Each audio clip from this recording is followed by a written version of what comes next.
All right, so we are here in Sitka, Alaska at the Alaska Raptor Center, where a very special event is being held. Today they're going to be releasing eagles back into the wild.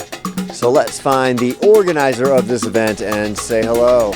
Okay, Jen, can you please tell me what is happening here today? Yeah, so we are at our annual big eagle release, which happens in the spring every year. We're in our muskeg property here where we like to release the birds because it's a nice wide open space for them to get the lift they need to get up over the trees and off towards the mountains or the ocean, wherever they want to go, because they're free. We had an amazing turnout. We've got over, I'd say 150 people in attendance today to witness these rehabilitated eagles go back into the wild. Most of the birds we're releasing today were captured earlier this year. All right, can you just tell me who you are and what is happening? So my name's Meg and I'm an avian care specialist here at the Alaska Raptor Center, and we just got a call that there's an injured bird. It's been found soaking wet. They say that it can't fly. It's not really going anywhere. It's kind of just hanging out on the docks. So we're gonna go see if he's still there, if he hasn't flown away yet, and if he is injured or if we can capture him to take him back to the Raptor Center. You're gonna step on the net and you're gonna fall down and I'm gonna laugh. Well, this net isn't giving me a whole lot of options. They float, yeah. They should.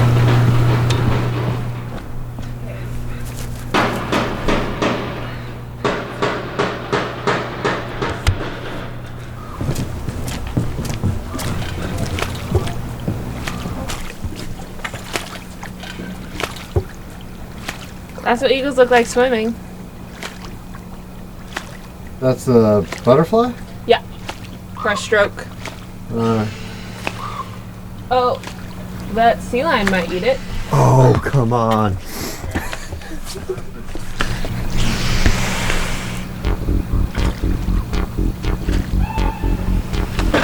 Do not sea lion. We don't want you over here.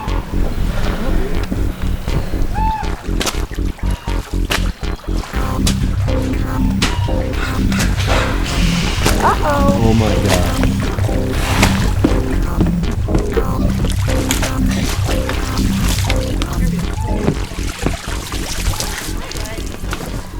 You guys are from the Raptor Center? Yeah. Do you have a phone number? Because this happens all the time during Sacro. Just number to the Raptor Center. Okay. So if you ever pick another one up and You can't eat our eagle. Right. Go away. That guy wants it. Yeah. Oh, really? Yeah, look at him. Well, good job, guys.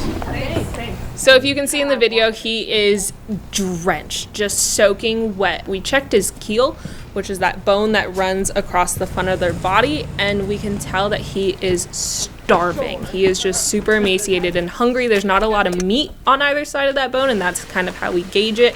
So if he was fat and happy, we would still probably bring him in, do an initial checkup, but maybe release him sooner, possibly. But there's also not a lot of food out there this year, so we're gonna feed him, make him fat and happy, and so come that spring release, when we do our mass release of eagles, there's some herring and some salmon hopefully starting to run and things like that, so that they have their best foot forward and a chance for survival. My name is Lolly Dahl, and I work here at the Alaska Raptor Center. The call we got just now was with the transfer station, and it was an eagle that was eating the garbage and wouldn't go away. So I contacted the avian keepers, and they're on their way now. Getting excited? Yes.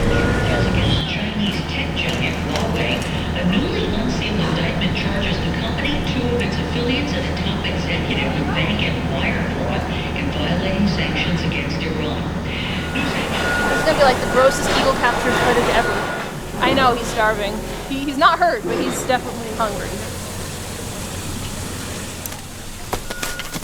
Don't get tangled. Don't get tangled. 1, 2, 3. Good job. He is tiny. Like, his wings don't look injured at all, but he's just not getting any lift because his muscle tone is probably gone. So we're gonna take him to the clinic and we'll check his temperature. If their temperature's too low, then we can't feed them. So we'll generally end up giving them fluids subcutaneously, so like in between the skin layers. and then we'll draw blood, check for infection to see if there's anything actually wrong with him, and we'll take an x-ray to see any broken bones or anything like that. We try and line up his keel with this shadow. Is this not a safe place to stand? 105.7. Ah, perfect. He can eat. There's featherlice. Yes. There's a lot. Very, very severe. If a bird is injured or starving to the point where they don't care about their own hygiene, the lice population starts expanding. Their feathers get damaged as the lice consume it, and then the bird's ability to fly deteriorates. Feather lice can't actually survive on humans, but until they jump off or starve to death, we are miserable. We named him Raid after the bug spray because that's what we feel like we need after dealing with a bird like this. Okay. Here's like cross-eyed.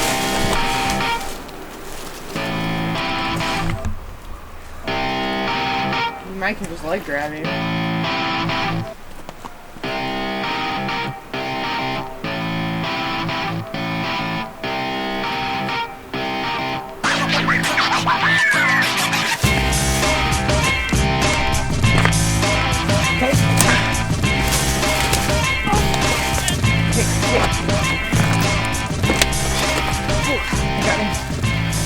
Yeah, he's like frozen. Yeah. Oh, baby.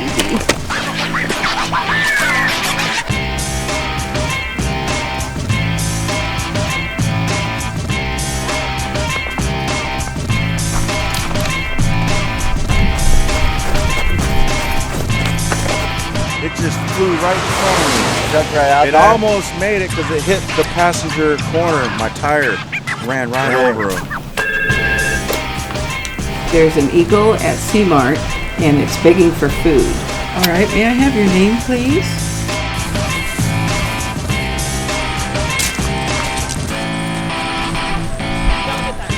So I'm not going to chase him because it's just going to waste his energy. So that's where we stop.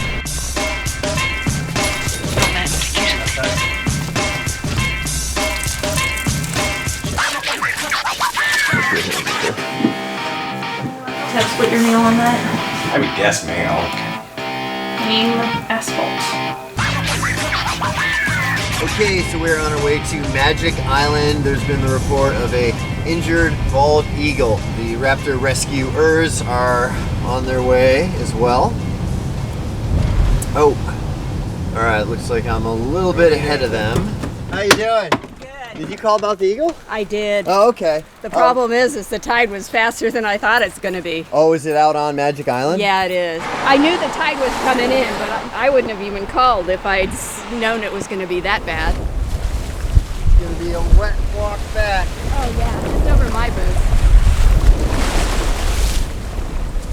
It's gonna be cold. The tide came in faster than I thought it was going to. I am not an Alaskan. I can't do this. Well, I don't swim, and I think it's going to be a swim back. No, Sheila, don't go do that. I'll go get him. It's It's going to be waist high. I'm not really happy with you. I'm sorry.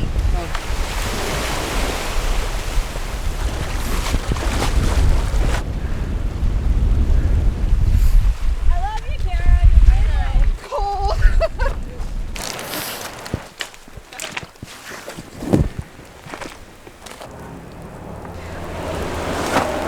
Let me know if you see. I'm worried about getting back at this point. We'll check the trail over here, and then we should head back. Oh, I got him!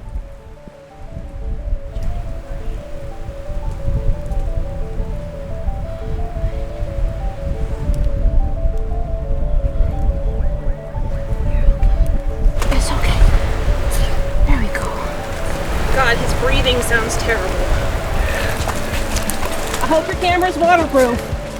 It's not. We're just gonna go across, and I'm gonna, if it's too deep, I'm gonna hold him above my head. I don't want him to get soaked.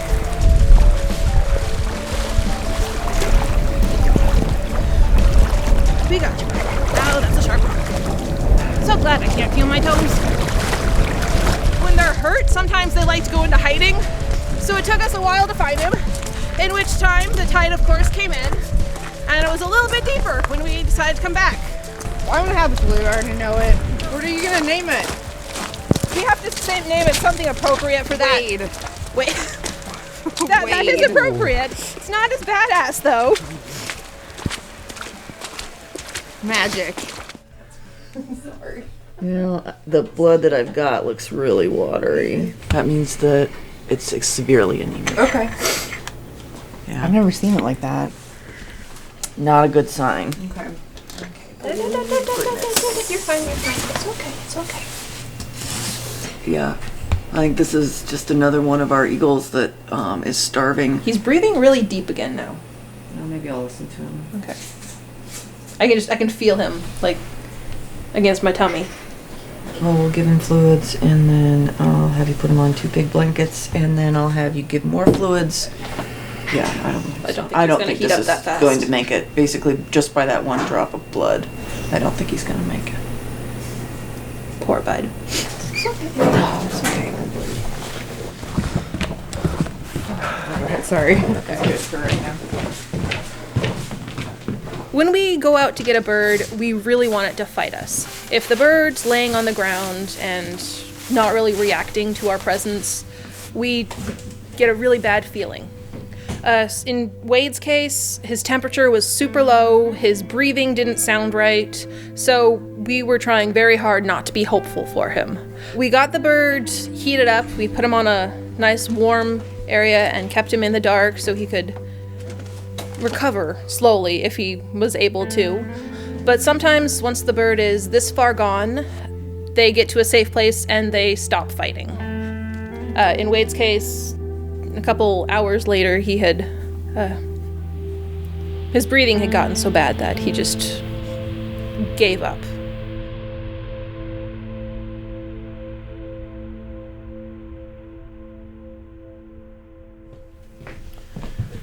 This is a good bird. Is it? This is a good bird. Yeah, she's my favorite. I love her. She was found eating an octopus, so we named her Octo Eagle. She came to us, and I pulled her out of the kennel. I literally thought she was dead.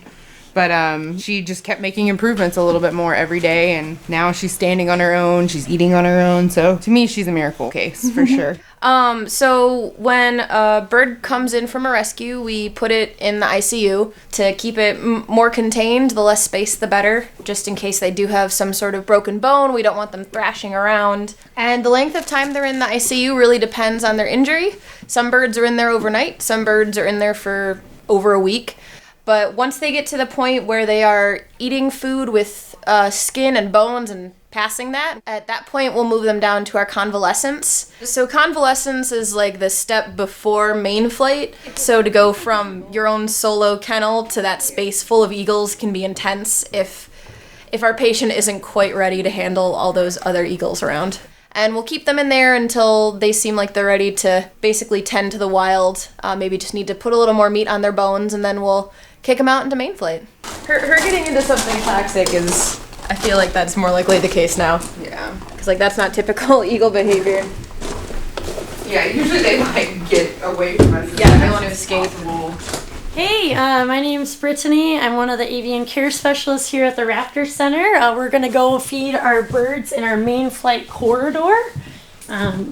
Over here, we have our board, and that's going to show you all of the different birds we currently have in our main flight. You might recognize Chow right there. We also have Raid. They've all left ICU and gone through convalescence, so they're in their last stage of the rehabilitation process. Currently, we have 40 bald eagles. That's the most we've actually ever had here at our center. Bald eagles are incredible hunters, but they're opportunistic hunters. So given the opportunity, they're going to go after whatever's easiest. And a lot of times that's a dead fish that's found alongside a river. You can see this corridor is shaped kind of like an L. That was by design. So that way the birds can work on flying to and fro, but also working on turning. Got the one-way glass, so even when we have 100 visitors, they can see these birds, but the birds have no idea that they're there. They have those open slotted roofs, so that way the birds are acclimatized to the natural environment. That way when we release them, it's not too much of a shock, and try to keep it as natural as possible. So you can see right now they're nice and wet from the rain, snow. It's cool to see snow in here. The beauty of this place is that after they've gone through ICU, through our convalescence, this is technically their physical therapy portion. They've healed their physical injuries. They're no longer starving. It's really a place for them to exercise and build up their muscles. We don't have to physically come in here and flush them. They are more than happy to try to fly on their own. And that's merely because we've set up these perches. And these birds, they want to be up top. Their actual rehabilitation when it comes to this part, it's all on their own that they work their muscles and get back to strength like this. So once we see beautiful flight, we can release them back into the wild. It's pretty cool. This is pretty cool space. Yes.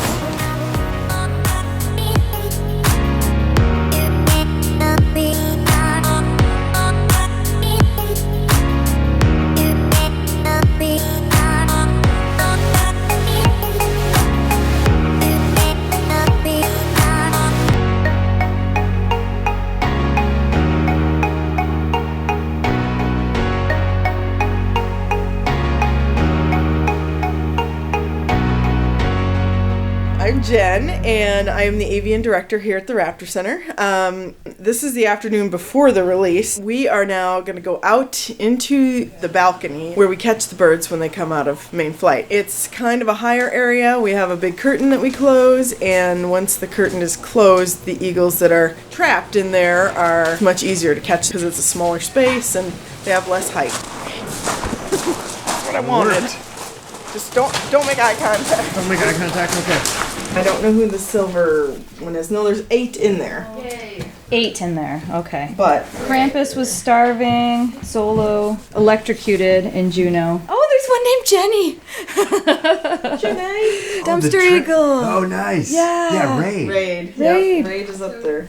Did you guys have Pretty awesome. 4, 5, 6, 7. Okay, sorry. Oh, yeah. That thing is terrifying. I had to hold its head to protect it from the earlier. The plan is to send initially 6 people into the balcony.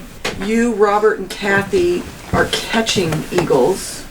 Kara, Hannah, Sheila will be at their stations ready to do the exit exams. Anything else? We should just put our hands in right now. Come on. Yeah, let's do it. Put your hands in. And then what do we Go say? team. Eagles. Eagles. Okay. 1, 2, 3. Are you ready? Yep.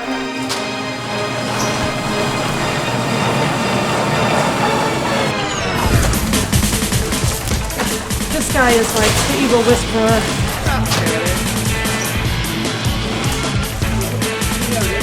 Kara, why don't you go around that station?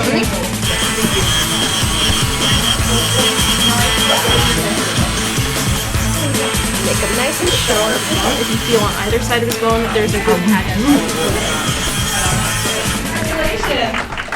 So everybody else, we're going to be coming up to the muskeg for our first release, which is scheduled at 11 o'clock. So work your way up to Hey, Brittany, can you run this through the centrifuge for me, unless you're busy? By making them starve, it's easier for them to catch their prey. We're just trying to set them up for as much success as possible. Okay, read it to you. 0709-05. Stand with the left foot and then cross the right way. You have to open I'll that. have to open that. Boss Cross? Yes, ma'am. We have 2 eagles ready to go. You guys are like I know. a machine back Well, the here. good thing is this is our 3rd season to do it. So our first season we were a little scattered, but I feel like we're pretty put together right now. What's your bird's name? Gilly. What's your bird's name? Cyclops. Okay. I wanted you guys to know that this year has been an exceptionally hard year on bald eagles. We had a record number of eagles admitted into our clinic suffering of starvation and hypothermia. We had a total of 41 eagles in there. Our first releaser is George Bernstein. He's been coming to release events for 12 years. Yep. I'm going to pin the wings just to make it a little easier, and on 3, 1, 2, 3. Gilly's a female. I'm going to count to 3. When I say 3, I take the hood off. You set the bird here. We both back up a touch and let the bird decide what the next step is. 1, 2, 3.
there you have it. That is some of the amazing work that the Alaska Raptor Center does. If watching this video today has inspired you, the Alaska Raptor Center is a nonprofit organization, and you can become a member, you can make a donation, or you can even adopt a bird. You can find out more about how to get involved by going to their website. So if you enjoyed watching this video today, please hit the subscribe button. That supports me so that I can make more videos like this one. Thank you so much for watching.